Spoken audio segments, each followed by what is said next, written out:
नमस्कार. मी architect Sandeep Joshi, director Prom group. Behind the scenes.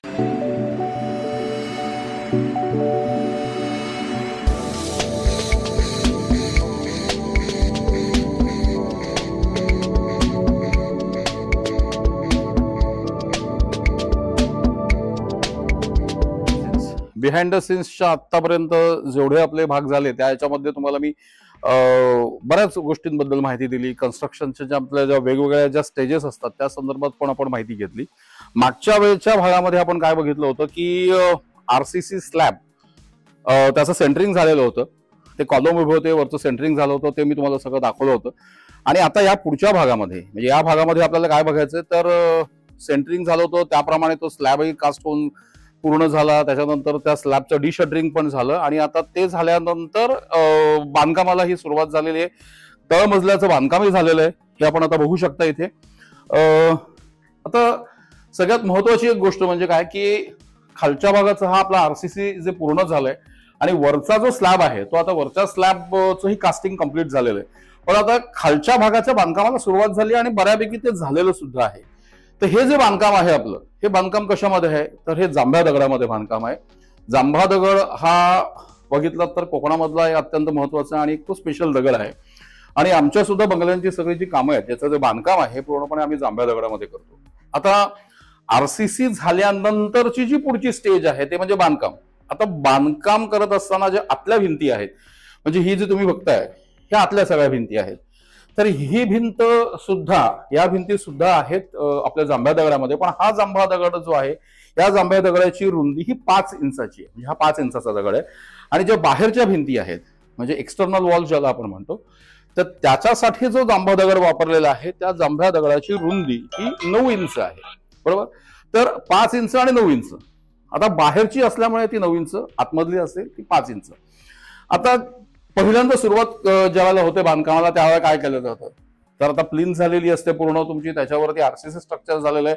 तर जिथे बांधकाम करायचंय त्या ठिकाणी सुरुवातीला खालती डीपीसी म्हणजे डॅम प्रूफ कोर्स हा जो प्रकार आहे हा केला जातो. तो का तर तुम्ही अनेक ठिकाणी बघितलं असेल की भिंतीला म्हणजे खालतून साधारणपणे एक 1.5 ते 2 फूट अंतरामध्ये बऱ्याच वेळा असा ओलावा आलेला तुम्हाला दिसतो किंवा असं त्या ठिकाणी मग थोडी म्हणतात ना त्याला फंगस बुरशी लागलेली दिसते.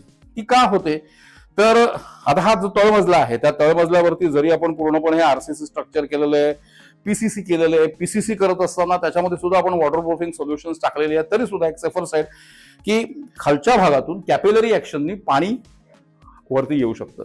आणि जेव्हा ते पाणी वरती येतं ते त्या भिंतीतनं वरती येतं आणि जेव्हा ते भिंतीतनं वरती येतं ते साधारणपणे कुठेतरी 1.5 ते 2 फुटाच्या अंतरापर्यंत थोडासा ओलावा हा त्या भिंतीमध्ये येतो आणि मग त्या ओलाव्यामधून मग तो जो आपण पेंट मारलेला असतो तो पेंट थोडासा खराब होतो आणि मग बुरशी हे त्याच्यातून दिसू लागतं. ते दिसतं बराच वेळा तुम्ही बघितलं असेल अनेक ठिकाणी त्या गोष्टी तुमच्या लक्षातही आलेल्या असतील.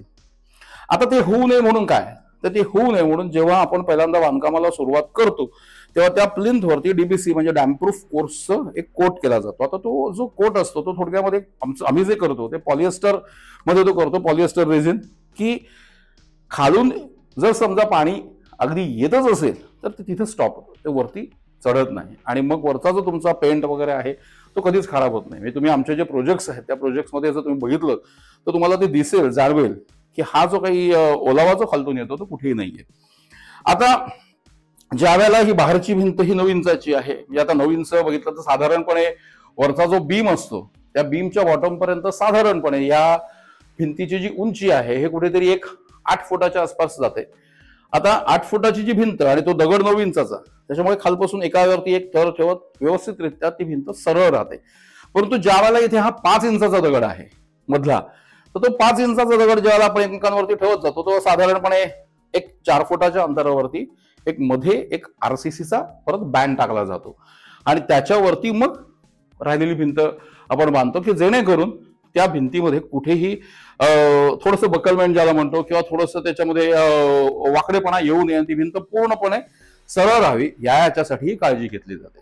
आता तुम्ही इथे बघाल की याच्यामध्ये या बंगल्यामधल्या एक्सटर्नल वॉल्स झालेल्या आहेत आणि प्लॅन प्रमाणे ज्या ठिकाणी दरवाजाचं ओपनिंग आहे त्या ठिकाणी ती जागा सोडलेली आहे, जशी इथे आहे किंवा ह्या रूम मध्ये जाणारा जो एंट्रन्स आहे त्या ठिकाणी ती जागा ठेवलेली आहे.